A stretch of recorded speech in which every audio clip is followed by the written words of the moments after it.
दे दे आज।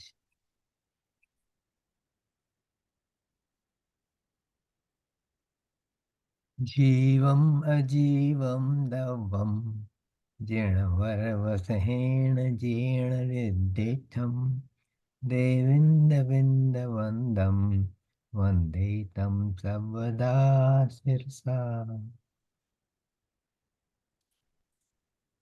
द्रव्य संग्रह जी ग्रंथ गाथा नंबर 35 36 दीजिए।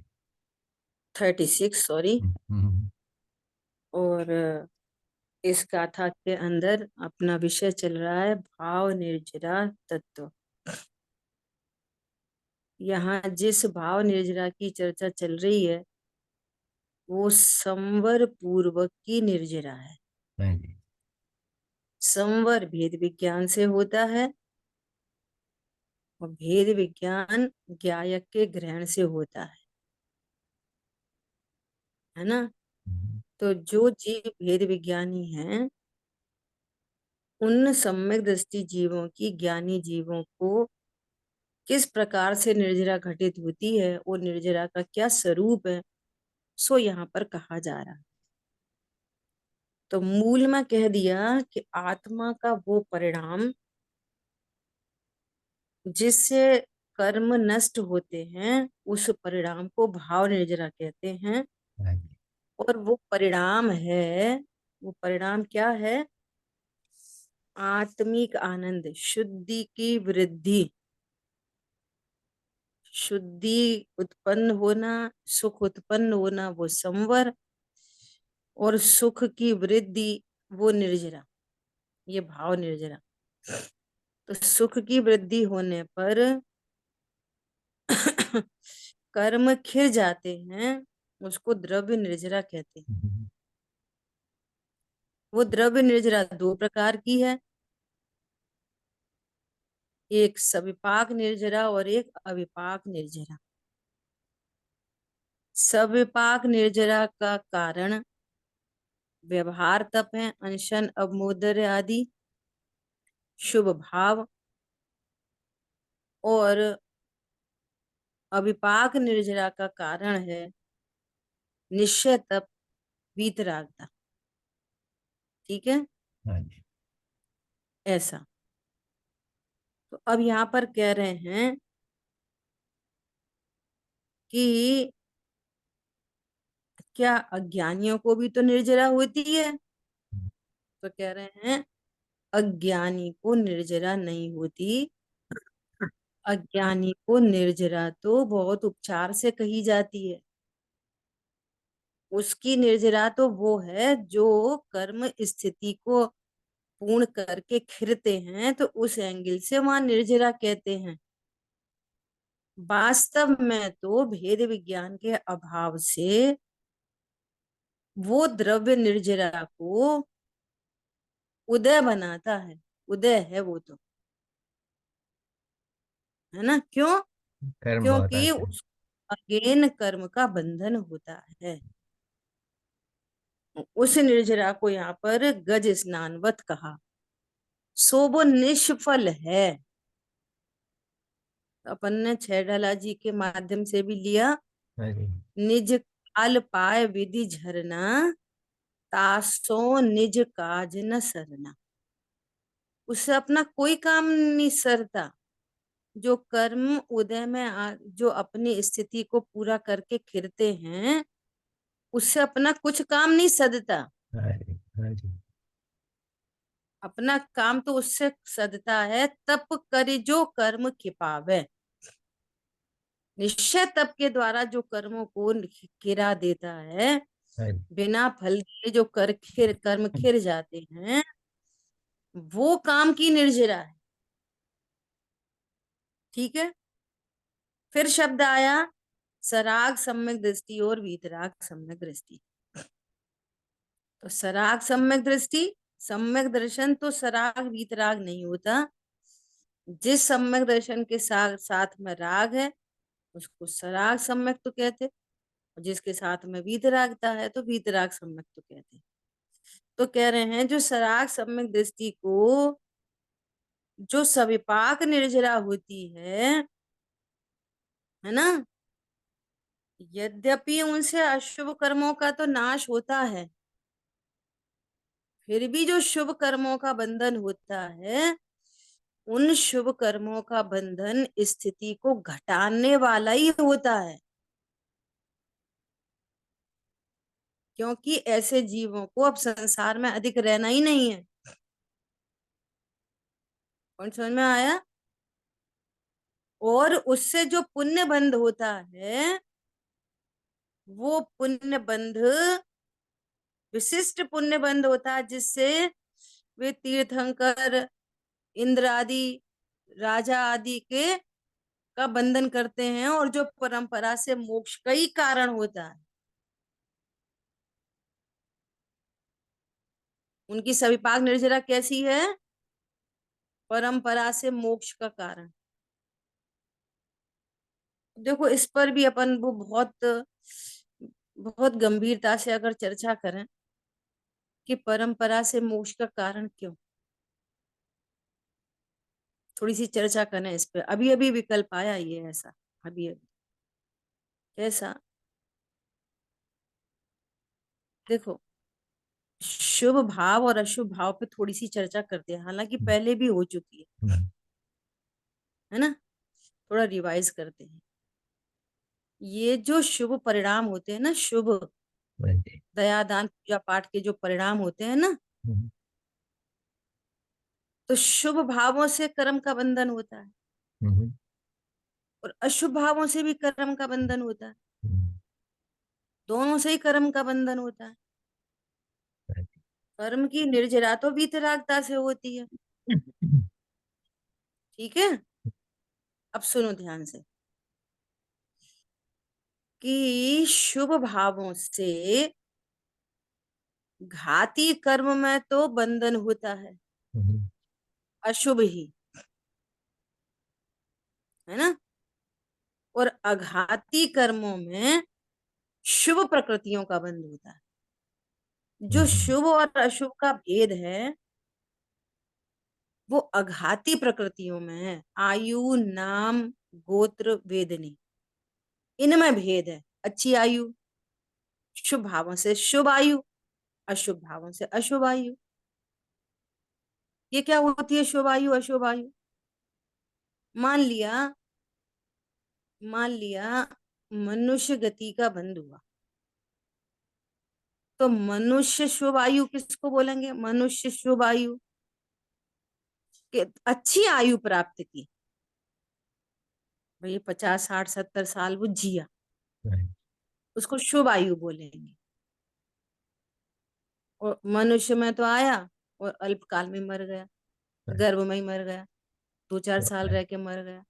मुश्किल नहीं है। मतलब 8 साल से ऊपर की मनुष्य आयु अच्छी आयु मानी जाती है, अच्छा, हम्म, क्योंकि 8 साल से वो सम्यक तो प्रकट करने का की पात्रता वाला हो जाता है ना। ये मैंने थोड़ा गलत कह दिया, क्या कह दिया, आयु में तो ये इन सब की बात आएगी। नरक आयु है अशुभ आयु, नरक आयु है अशुभ आयु, है ना। और बाकी है शुभ आयु, कौन सी, ये मनुष्य। तेरे से भी अशुभ में आती है ऐसे। नहीं वो तिर्यंत भी शुभ में, शुभ है क्योंकि मरने की शुभ में चाह आती, नहीं उस वक्त।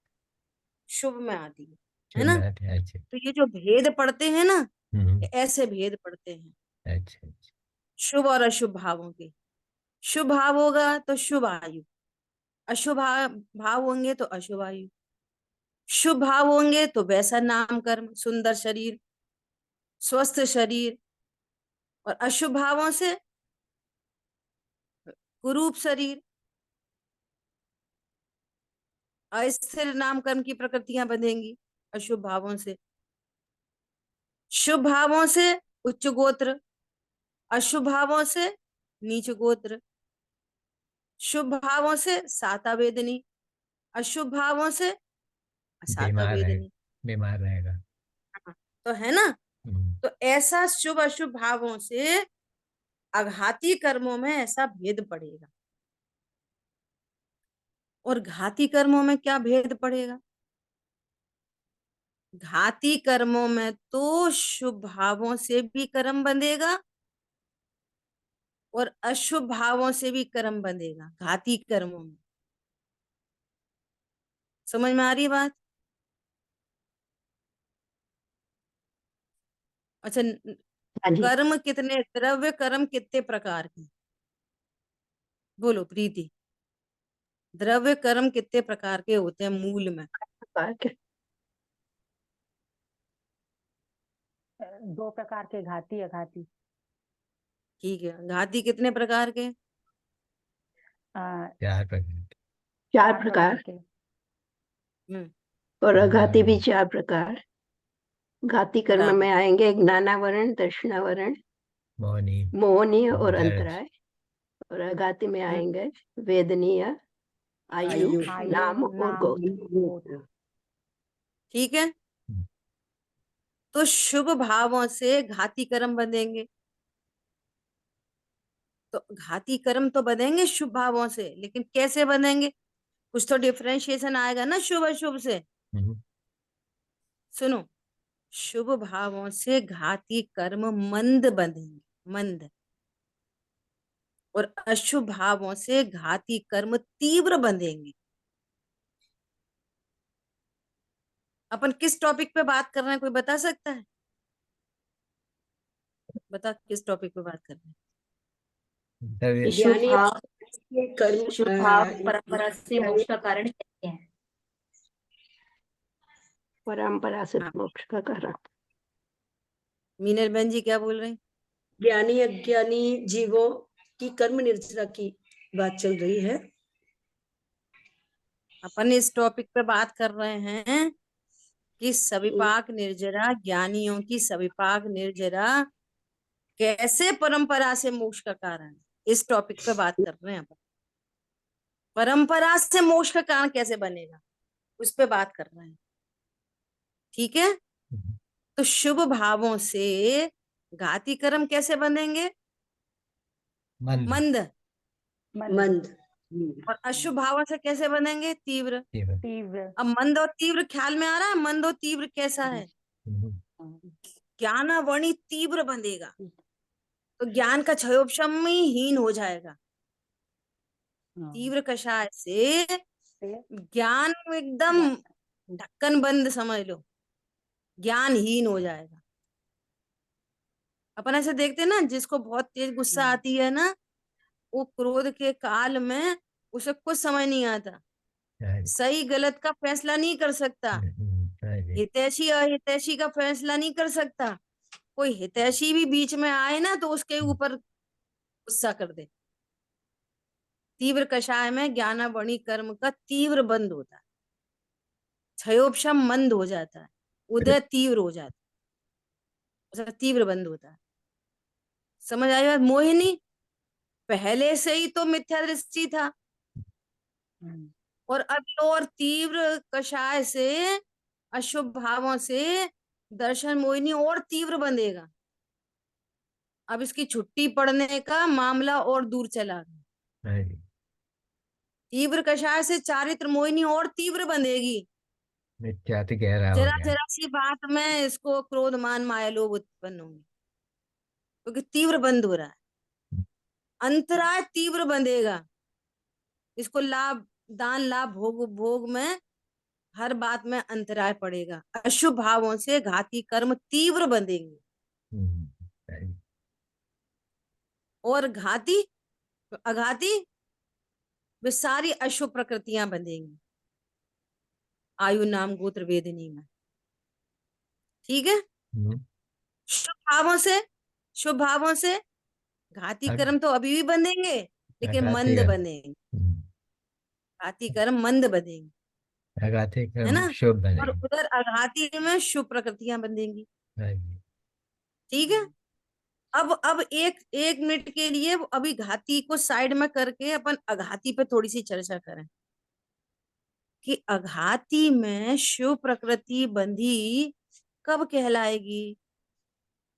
कब कहलाएगी?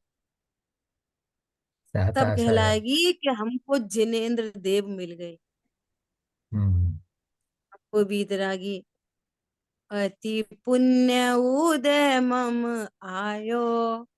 अति पुण्य का उदय, क्या बोला? अति पुण्य उदय आया, प्रभु तुमरो दर्शन पाए। 4 करोड़ का बंगला पाया, ये पुण्य का उदय नहीं है। परंपरा से मोक्ष का कारण कैसे बनेगा? शुभ भाव, और अशुभ भावों से देवशास्त्र गुरु दूर हो जाएंगे, हम्म, और शुभ भावों से देवशास्त्र गुरु की समीपता बनी रहेगी। हाँ जी। समझ में आ रही है? इसका नाम है शुभ और अशुभ भाव और पुण्य पाप का बंध। शुभ भावों से, दया दान के भावों से ऐसा पुण्य बंधेगा कि जिनेंद्र देव मिल जाएंगे। सम्यक के नजदीक आने को शुभ भाव कहेंगे। हाँ, ये जिनेंद्र भगवान मिल जाएंगे। वो है ना, यह विधि ठाड़ो होय के प्रथम पढ़े जो पाठ। इसमें इसमें बीच में लाइनें है ना, क्या लाइनें हैं?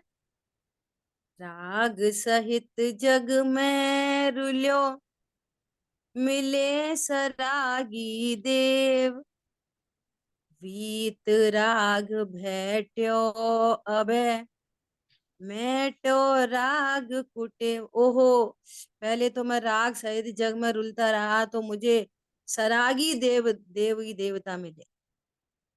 धन्य भाग्य मेरो भयो, जो मुझे वीतरागी देव मिले। और अब क्या हुआ? जिससे मेरा राग कुटेव का नाश हुए। ऐसे परंपरा से मोक्ष का कारण बनता है। शुभ भावों से वीतरागी देव शास्त्रु मिल जाते हैं।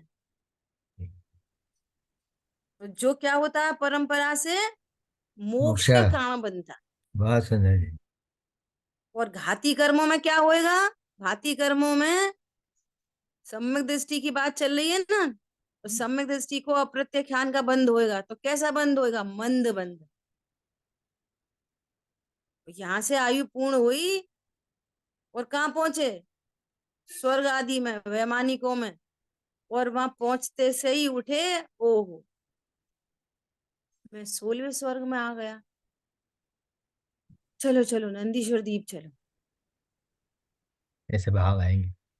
वो वो वो है ना, हम्म, वहां की इंद्र इंद्र देवी देवताओं में नहीं वो समय बेकार करेगा। समझ में आ रही है? हाँ जी। इस प्रकार से परंपरा से मोक्ष का कारण बनेगा। बहुत सुंदर। समझ में आ रही है बात? हम्म, परंपरा से मोक्ष का कारण कैसे कैसे बनेंगे? ये सविपाक निर्जरा, जो अविपाक निर्जरा है, उससे तो सीधे सीधे कर्मों की निर्जरा हो ही रही है, वीतरागता प्रकट हो रही है। लेकिन शेष राग में भी जो शुभ परिणाम है, मंद कषाय के भाव हैं, वे मंद कषाय के भाव से देवशास्त्र गुरु की उपलब्धि बनी रहेगी, ये कहना है। और यदि देवशास्त्र गुरु की उपलब्धि बनी रहे इधर, और दूसरी साइड में घाती कर्मों का ही मंद बंद हो, तो ऐसा सुंदर सुमेल बन जाएगा कि वो परंपरा से मोक्ष का कारण बनेगा। इस तरह से बनेगा। करणान योग से सिद्धि हो रही है परंपरा से मोक्ष का कारण। घाती कर्म तीव्र बंधेंगे, मोहिनी दर्शन मोहिनी तीव्र बंधेगी, तो अपन बोलेंगे कि बेटा मंदिर चला करो। अरे तुम्हें बड़े मंदिर की पड़ी है, तो समझना दर्शन मोहिनी तीव्र उदय है। और इधर दर्शन मोहिनी सम्यक दृष्टि की बात चल रही है, तो है ही नहीं वहां, तो चारित्र मोहिनी हम्म, है ना। हम्म, और अगर दर्शन मोहिनी की तरफ से ही बात करें मिथ्या दृष्टियों को भी, हम्म, तो उसका मोह इतना मंद है हम्म, कि वो झट से स्वाध्याय में आ गए, हाँ जी। फटाफट तत्व ज्ञान करने लगा। जिसकी मोह मंद है ना, वो हम्म, तुरंत स्वीकार करता है। सही बात है, हम्म, धन सुख का कारण नहीं हो सकता। सही बात है, मैं अकर्ता ज्ञायक ही हूँ। सही बात है, मैं पर का कुछ नहीं कर सकता। सही बात है, निमित्त से काम नहीं होता। ये मोह की मंदता में ये जिनवाणी सुहाती है, और मोह की तीव्रता में अरे ऐसे कैसे, ऐसे कोई होता है क्या? ऐसे कोई होता है क्या? दो द्रव्यों के बीच में अत्यंत अभाव है, तो फिर शरीर को कौन चलाता है? आत्मा नहीं चलाती तो कौन चलाता है? ये मोह की तीव्रता, हम्म, और जरा जरा सी बात पे क्रोध मान माया लोभ, ये हाँ जी, कषाय की तीव्रता। तो ये ऐसे ऐसे ही कषाय परंपरा से मोक्ष का कारण नहीं बनती। निकोद और का उधर कर्म है। आघाती कर्मों में देवशागुरु छूट जाते हैं। अच्छा भला जैन कुल में जन्मा, अच्छे भले देवशागुरु मिल गए, रोज का मंदिर मिल गया, स्वाध्याय मिल गई, साधर्मी मिल गए, अब क्या करें? अरे इंडिया में क्या, थोड़ा सा यूएस चले, वहां पे थोड़ा डॉलर में कमाएंगे तो हम्म, वापस आ जाएंगे।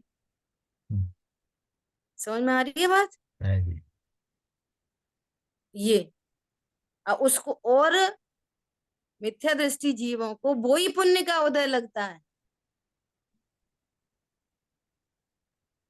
पॉइंट पकड़ में आया? हाँ जी, और यहाँ पे हाँ, पढ़ेंगे अति पुण्य उदय मम आय, वो तो पढ़ने के लिए है, भगवान को हम्म, बताने के लिए। हम्म, भगवान को पता ही नहीं है जैसे अति पुण्य उदय मम आयो प्रभु तुमरो दर्शन पायो, सो भगवान खुश हो जाएंगे, हम्म, और खुश हो जाएंगे तो हमें पुण्य बन जाएगा। हमें तो लग्जरी चाहिए थी, हमें कौन भगवान चाहिए थे? धन मिल जाएगा। हाँ, हमें धन मिलेगा। हम्म, हम्म, समझ में आ रही है बात? हाँ जी, परंपरा से मोक्ष का कारण कैसे बनता है? ऐसे बनता है परंपरा से मोक्ष का कारण। उनकी सविपाक निर्जरा से भी जो दया दान आदि के अनशन अबोधर आदि व्यवहार तब के जो परिणाम हैं, हम्म, उन परिणामों से ऐसा शुभ बंध होता है उनको कि वो ऐसे स्थान पर जन्म लेता है जिससे उसे वापस देवशागुरु मिल जाए। हाँ जी, देवों में जाएगा तो ऐसी जगह जाएगा देवशागुरु मिल जाए, उनका निमित्त बन जाए। मनुष्य में आएगा तो ऐसी जगह जाएगा कि जहां वापस देवशागुरु का समागम हो। ऐसा तो परंपरा से मोक्ष का कारण बन जाए। समझ आई बात? ऐसा। और अशुभ भावों से इधर देवशागुरु छूट जाएंगे, डबल डबल नुकसान, उधर डबल डबल फायदा। इधर देवशागुरु छूट जाएंगे, उधर कषाय और मोह तीव्र होएगा। निकोद का कर्म हो जाएगा। दोनों तरफ से गड़बड़, और इधर दोनों तरफ से फायदा। इधर इधर कषाय मंद होगी, मोह मंद होगा, उधर देवशागुरु मिल जाएंगे शुभ भावों से। दोनों तरफ फायदा, उधर दोनों तरफ से नुकसान। आई बात ख्याल में? ऐसा बोलो। ये देवों में तो वैक्रियक शरीर के वजह से वो दर्शन करने वगैरह निकल जाते हैं, और ये जो भोग भूमि में दर्शन वगैरह है नहीं, तो वहां पे तो मनुष्य यानी अपने जैसे ही होते हैं भोग भूमि के। वहां पर वो चाहे कि दर्शन करके आए तो वो जा सकते हैं। तो वहां भोग में मंदिर ये वगैरह तो भोग में देवशास्त्रों का जिन, सानिध्य तो नहीं होते। हाँ अरे ऐसा सानिध्य नहीं होता, लेकिन जिन मंदिर तो होते हैं वहां पे भी। हाँ, मुझे ऐसा पता है कि वहाँ जिन मंदिर भी नहीं, वहाँ धर्म यानी कि अपना व्यक्तिगत जो धर्म है वो है। देवशास्त्र गुरु का सानिध्य मंदिर वगैरह शायद वहाँ नहीं है, मुझे ऐसा पता है। तो मुझे चलो पता सही कर, कहीं पर लिखा हो तो बताना। हाँ हाँ हाँ। अच्छा, दूसरा और ये जो कल बताया था, कल परसों बताया था कि जो क्या बिना फल दिए ही कर्म खिल जाते हैं, वंश के वंश जो बताया था। ये एक बार बता देना बस, ये किसके लिए कहा था? ये कहना चाह रहे हैं कि जैसे मान लिया मिथ्यात्व का संवर हुआ, तो पूर्व में चाहे कितना मिथ्यात्व बंधा हो, तो पूरा पूरा का पूरा दर्शन मोहिनी का अभाव हो जाएगा, पूरा टोटल। ऐसा नहीं है कि दर्शन मोहिनी बचा बचा रहेगा थोड़ा बहुत, किसकी पूरे का सम्यक अभाव दृष्टि हो। की बात हो गई? हाँ, संवर की बात चल रही, तो सम्यक दृष्टि की बात चल रही है। हाँ हाँ।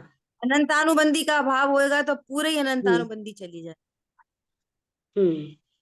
वन बाई वन नहीं वो जाएगी, पूरी करोड़ों वर्षों की अनंतानुबंधी। जो प्रत्यय जरा कही है एक क्षण में, तो वो यहाँ लागू होती है। हाँ, वो आगे बात आ रही है, ठीक है। हम्म अभी हम्म तो अपन ने किस पर चर्चा की? परंपरा से मोक्ष का कारण। ऐसे जीव यहीं जन्मेंगे जहां पर उनको परंपरा से मोक्ष हो जाए। ये सविपाक निर्जरा, ठीक है। ऐसा अभी कह रहे हैं वीतराग सम्यक दृष्टियों को, जिनको सराग सम्यक दृष्टि है, जिनको शेष राग है, उनको परंपरा से मोक्ष का कारण होता है। और वीतराग सम्यक दृष्टि के पुण्य और पाप दोनों का नाश होने पर वे उसी भव से मुक्ति को प्राप्त करते हैं। तो ये वीतराग सम्यक दृष्टि कौन है? 7वें गुण स्थान से ऊपर वाले। तो वे तो सीधे छपक श्रेणी आरोहण करेंगे और उसी भव से मोक्ष चले जाएंगे, वीतरागी सम्यक, ठीक है। ऐसा कुंदकुंद आचार्य देव ने वही कहा है, अज्ञानी जो कर्म करोड़ों लाखों करोड़ों भवों में हर दिन हर दिन हर दिन हर दिन हर दिन जो कर्म की निर्जरा चल रही हो, कौन सी वाली? कौन सी वाली? कौन सी वाली? सविपाक निर्जरा। कौन सी वाली सविपाक निर्जरा? जो कर्म अपनी स्थिति को पूरा करते हुए खिरते जा रहे हैं। कर्म ने अपनी स्थिति पूरी की, खिर गए। कर्म ने अपनी स्थिति पूरी की, खिर गए। तो वापस बंद कर लेता है। तो अभी वापस बंद को छोड़ दो थोड़ी देर के लिए। जितनी कर्म की स्थिति पूरी होते हुए खिरते जा रहे, खिरते जा रहे, खिरते जा रहे, खिरते जा रहे, उनको कलेक्ट करो कि इतने खिरे, 100 खिरे, 50 खिरे, 10 खिरे, 1000 खिरे, 1 लाख खिरे। उन सारे कर्मों को उनको कलेक्ट करो। कितने भवों तक? लाखों करोड़ों भवों में जो खिरते जा रहे, खिरते जा रहे, खिरते जा रहे, खिरते जा रहे। बंद हो रहा है वो सेकेंडरी, लेकिन अभी जो खिरते जा रहे हैं अपनी स्थिति पूरी करते हुए, उन सबको कलेक्ट करो। कब तक? लाखों करोड़ों भवों तक। उतने कर्मों को सम्यक दृष्टि एक उच्छ्वास मात्र में इतने में खिला देता है। त्रिगुप्ति सहज रहते, उच्छ्वास मात्र में ऐसे बस ऐसे करें। वो लाखों करोड़ों भवों में जितने नहीं खिरा पाए या जितने खिरा पाए, देखो क्या कह रहे हैं। कुंदकुंद आचार्य देव ने वही कहा है, अज्ञानी जो कर्म लाखों करोड़ों भवों में नाश करता है। कौन से वाले? जो अपनी स्थिति पूर्ण करते हुए जिनका नाश हो रहा है, उनके वाले। इतने कर्म ज्ञानी त्रिगुप्ति ते गुप्त होकर, त्रिगुप्ति में गुप्त होकर उच्छ्वास मात्र में नाश करता है। सोचो आप,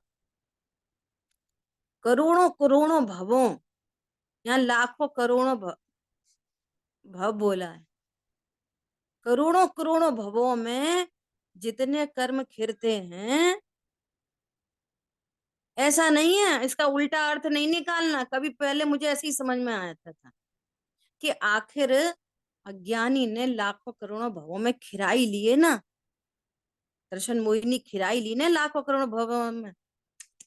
लाखों करोड़ों भव लग जाए तो भी सम्यक दृष्टि नहीं होता। वो तो ये कह रहे हैं कि जितने कर्मों को खिराएगा ना, वो उतने नंबर ऑफ कर्म सम्यक दृष्टि उच्छ्वास मात्र में खिरा देता है। वो दर्शन मोहिनी को नहीं खिरा पाता, अनंतानुबंधी को नहीं खिरा पाता अज्ञानी लाखों करोड़ों भवों तक। और दीदी ये भी तो है ना कि लाखों करोड़ों। अज्ञानी अनंत को नहीं और कर्म बांध लेता है उस समय। तो क्या बोल रहे हैं, अभी बंद की तो सेकेंडरी साइड रखो। अभी यही वाली बात बोली थी, जो अपनी स्थिति पाकर खिरते जा रहे, खिरते जा रहे, खिरते जा रहे, उन्हें कलेक्ट करो। कितने भवों तक? लाखों करोड़ों भवों तक। विचार करो। उतने कर्म तो एक उच्छ्वास मात्र में खिरा देता है ज्ञानी। किससे? त्रिगुप्ति ते। ये क्या है त्रिगुप्ति? सम्यक दर्शन, सम्यक ज्ञान, सम्यक चारित्र। ऐसी बात है, बोलो। ठीक है, तो फिर सब उसको सविपाक निर्जरा है कि नहीं अज्ञानी को? काय की निर्जरा है, उसको तो बंद है। उस फिर से सुनना, क्या उसको निर्जरा नहीं कहेंगे? कह दो। वह निर्जरा का हेतु क्या है? अज्ञानी को निर्जरा नहीं होती क्या? कहना है तो कह दो, कह दो। लेकिन वहां निर्जरा का हेतु क्या है वहां अज्ञानी को? निज काल पाए विधि झरना। वो संवर पूर्वक की निर्जरा नहीं है। वो तो अपना समय पा के खिर रहे हैं ना, उस एंगल से उसको निर्जरा कही है। उसको संवर वाली निर्जरा नहीं है वो। समझ आई बात? ऐसा। अब सुनो, अब बहुत अच्छा एक और प्रश्न आ रहा है। ऐसा प्रश्न आ रहा है जैसा एक बार इन्होंने, प्रदीप भाई ने प्रश्न किया था, है नहीं वो, है ना? ऐसा प्रश्न किया था उन्होंने कि राग तो है, और हम तो राग से भेद ज्ञान करते हैं, है ना? और वो राग अपने स्वकाल में होता है, तो अब हम क्या करें? उसी का आंसर है यहाँ पे। देखो क्या कह रहे हैं। कोई कहता है कि सम्यक दृष्टियों को वीतराग विशेषण का क्या प्रयोजन है? राग आदि हे हैं, ये भाव मेरे नहीं है, इस प्रकार भेद ज्ञान होने पर, उनको राग का अनुभव होने पर भी ज्ञान मात्र से मोक्ष हो जाता है, तो फिर वीतराग विशेषण का क्या प्रयोजन है? आपने वीतराग सम्यक दृष्टि क्यों कहा? अरे भैया, वो सम्यक दृष्टि जो हो गया, उसको जो राग उत्पन्न होता है, उसको तो वो हे जानता है, बस खत्म हो गई बात। और फिर वो भी क्या करे?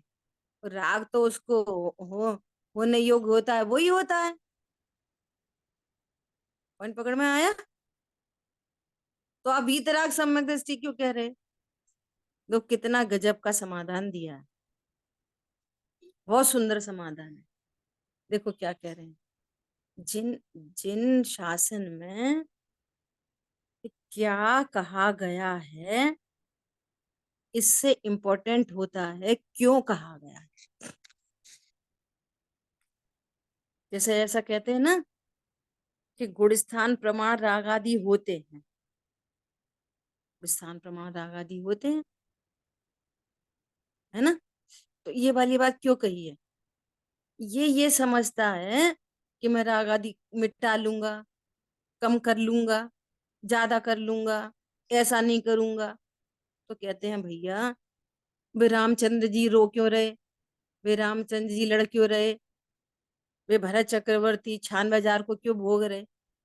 तो कह रहे हैं गुणस्थान प्रमाण राग आदि होते हैं, वो उनसे अपने को भिन्न जानता है, इसे मोक्ष मार्ग ही बना रहता है। स्टिल उस चौथे गुणस्थान वर्ती को अविरति कहते हैं।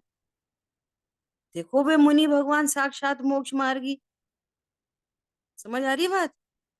देखो यहाँ समाधान कितना बढ़िया दिया है। और गुरुदेव श्री के जब अपन प्रवचन पढ़ेंगे ना, तो इसका अर्थ उन्होंने और बहुत सुंदर किया है, वो एकदम क्लियर कंसेप्ट। देखो क्या समाधान दे रहे हैं, उदाहरण देखो कितना बढ़िया है। अंधकार में दो मनुष्य हैं, एक के हाथ में दीपक है और दूसरा दीपक रहित है, ठीक है? उस दीपक रहित मनुष्य को कुएं में गिरने अथवा सर्पादि का ज्ञान नहीं है, अतः उसका विनाश हो तो उसमें उसको दोष नहीं है। भैया टॉर्च ही नहीं थी हाथ में, चले जा रहे थे, गड्ढे में गिर पड़े, सांप ने काट लिया, वो बेचारे का क्या दोष है? समझ आ रही बात? हाथ में टॉर्च ही नहीं है उसके, और जो टॉर्च लेके चल रहा है वो भी गड्ढे में गिर पड़े, वो सांप काट ले, तो कहेंगे तू भैया टॉर्च काय को लेके जा रहा था? तेरी टॉर्च क्या मतलब की थी? समझ आ गई बात? दृष्टांत कितना शानदार है। क्या कह रहे हैं? परंतु जिसके हाथ में दीपक है और वह कुएं में गिरने आदि से विनाश को प्राप्त हो, तो उसे दीपक का फल प्राप्त नहीं हुआ। जो कुएं में गिरने आदि से बचता है, उसे दीपक रखने का फल है। ये कुआं पड़ा तो हाँ, हाथ में दीपक था, टॉर्च थी, हमें पता चल गई यहाँ पे गड्ढा है, साइड से निकल गए, तो तेरी टॉर्च काम आई। और टॉर्च हाथ में पकड़ा रहा और टॉर्च लेके ही कुआं में गिर पड़ा। समझ आ रही बात? देखो, उसी प्रकार कोई भी जीव राग आदि हे हैं, मेरे भाव नहीं है, इस प्रकार भेद विज्ञान नहीं जानता, है ना? तब तक तो वह कर्म से बंधता है। और अन्य कोई जीव राग आदि से भेद ज्ञान होने पर भी जितने अंश में राग आदि का अनुभव करता है, उतने अंश में वह भी बंधता ही है। उसे भी राग आदि के भेद ज्ञान का फल नहीं है। क्या कहना है कि तुम सम्यक दृष्टि हो गए, तुम्हारे हाथ में भेद ज्ञान की टॉर्च आ गई, और फिर भी तुम राग आदि में उलझे हो। तुम उस राग का नाश करो और आगे बढ़ो। ये यहाँ पर ये कहना है। मतलब मैं कर लूंगा, धर लूंगा, वो कर्तृत्व मत लगा लेना यहाँ पे। ये कहना है कि तुम सम्यक दृष्टि हो तो भैया मुनि बनो, साक्षात मोक्ष मार्गी हो। और तुम मुनि हो तो चपक श्रेणी आरोहण करो। समझ में आ रही बात? शेष राग है, वो तुम राग का पक्ष लेके ऐसे बोलो हम क्या करें, वो तो होने योग्य है, वो तो हे है तो अभाव करो। ये एंगल है यहाँ पर। कर्तृत्व वाली बात नहीं है कि भाई ये कह रहे हैं, जैसे नियम सार जी में एक गाथा आती है कि हे मुने, तूने तूने ये मुनि पद को क्यों अंगीकार किया था? मोक्ष प्राप्ति के लिए ना। तो तुम कहाँ उलझे हो? शिष्यों को पढ़ाओ लिखाओ, ये वो फलाना ढिकाना। तो वहां पे एक गाथा है ऐसी, कैसी गाथा है कि जो द्रव्य शिष्यों को पढ़ाना लिखाना प्रायश्चित, वो सब तो छोड़ो, जो द्रव्य गुण पर्याय के भेद में भी रुका है, वो अन्य वश है। क्या बोला? जो भेद में भी रुक गया है वो अन्य वश है। इसलिए स्ववश हो। क्या? स्व समय हो, और शेष राग का भी अभाव करके अनंत पद की प्राप्ति करो। ये एंगल है यहाँ। जब अपन गुरुदेव श्री के प्रवचन पे यहाँ आएंगे ना, इस पॉइंट पे, तो अपन को और बहुत अच्छा खुलासा मिलेगा। जो रागादि से भेद ज्ञान होने पर रागादि का त्याग करता है, उसे भेद ज्ञान का फल है, ऐसा जानना। तुमने रागादि से भेद ज्ञान किया, पर द्रव्यों से भेद ज्ञान किया, पर द्रव्य कोई इष्ट अनिष्ट नहीं है, तो तुमने राग आदि का त्याग करके ये भेद ज्ञान का फल हुआ। और अप्रत्यक्ष ज्ञान का त्याग हुआ, प्रत्यक्ष ज्ञान का त्याग हुआ, संजलन का त्याग हुआ। भगवत स्वरूप थे और भगवत पना प्रकट कर लिया। तुम चौथे गुण स्थान में ऐसे ही कहते रहो राग आदि है, राग आदि है, राग आदि है। तुम्हारे ऐसे भेद ज्ञान का क्या कर रहे हैं हम? ये कहने का अर्थ है यहाँ पे।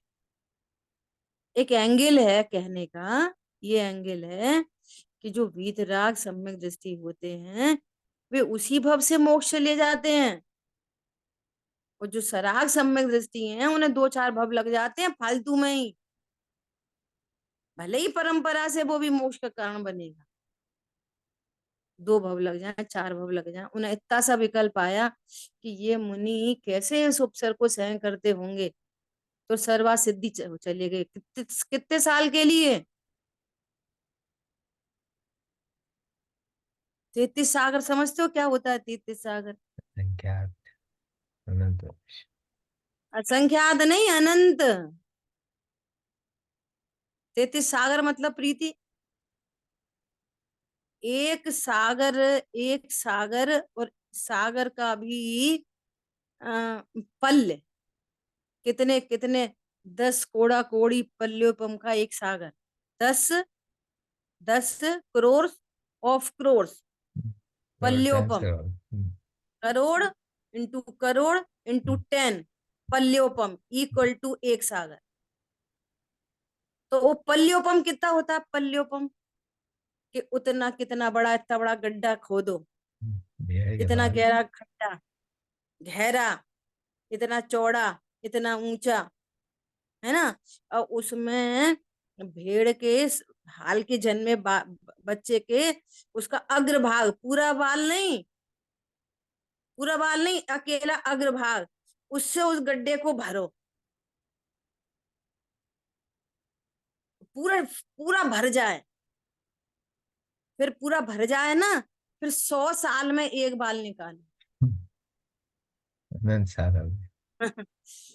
100 साल में एक बाल निकालो, तब तो एक पल्योपम होएगा। वो भी उद्धार पल, अद्धा पल्य, वो मुझे याद नहीं रहता, उसमें भी अद्धा पल्य होएगा कि क्या होएगा, ऐसा समझ लो एक पल्य।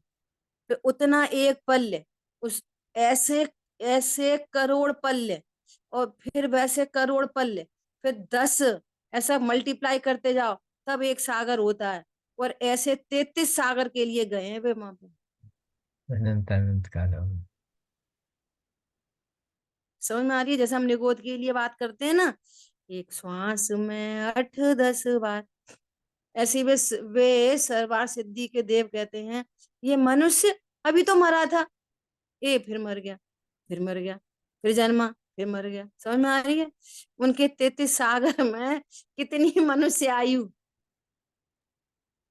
जैसे अपन कहते हैं ना एक हाँ श्वास जी। में 18 बार जन्म मरण, ऐसे उनके 33 सागर में जो मनुष्य का जन्म मरण कितना है, अनंत। ऐसा ही है अपने लिए निगोद जैसा, ऐसे उनके लिए मनुष्य आयु ऐसी है।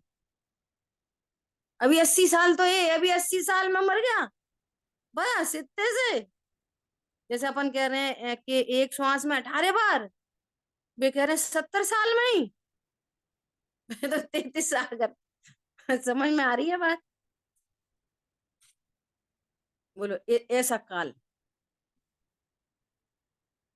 विचार करो, एक राग का क्या फल है। भेद ज्ञान से रहित जीवों के राग का तो क्या कहो, सम्यक दृष्टियों के भी एक राग का क्या फल है, वो भी मुनिराज के एक राग का फल। सम्यक दृष्टि के भी नहीं, मुनि भगवान के एक राग का फल, 33 सागर सर्वार्थ सिद्धि। बोलो फिर वहां से पूरी आयु करके फिर मनुष्य में आएंगे। वे नियम से एक भवातारी होते हैं, जो सर्वार्थ सिद्धि जाते हैं ना, वे नियम से वे ही होते हैं जो उपशम श्रेणी आरोहण करते हैं और मरण को प्राप्त हो जाते हैं। तो सर्वार्थ सिद्धि जाते हैं, वहां से आएंगे, मनुष्य आयु लेंगे और उसी भव से मोक्ष चले जाएंगे, नियम से चले जाएंगे। समझ आ रही बात? सो कह रहे हैं कि तुम भेद विज्ञानी हो, और और ये राग का अभाव करो भाई, ये कहना है उनका। इसलिए वीतराग सम्यक तो की बात की है ना। क्यों? वे तो तद्भव मोक्षगामी है। वीतराग सम्यक दृष्टि उसी भव से मोक्ष चले जाते हैं, और जिनको शेष राग है वो परंपरा से मोक्ष का कारण बनता है। फिर ऐसा सर्वा सिद्धि जैसा एक भव लग जाए तो कितना समय बीतेगा चौथे गुण स्थान में। समझ आ गई बात? ऐसी यहाँ बात है। वही कहा है, चक्षु से देखने का फल ये है कि सर्पादि दोष का त्याग है। देखने पर भी सर्प के बिल में पड़ने वाले के नेत्र निरर्थक हैं। तुम राग को हे कहते हो तो कह रहे हैं कि तुम्हारे पास भेद विज्ञान की आंखें हैं, और राग को हे कहते हो, फिर भी राग में पड़ते हो।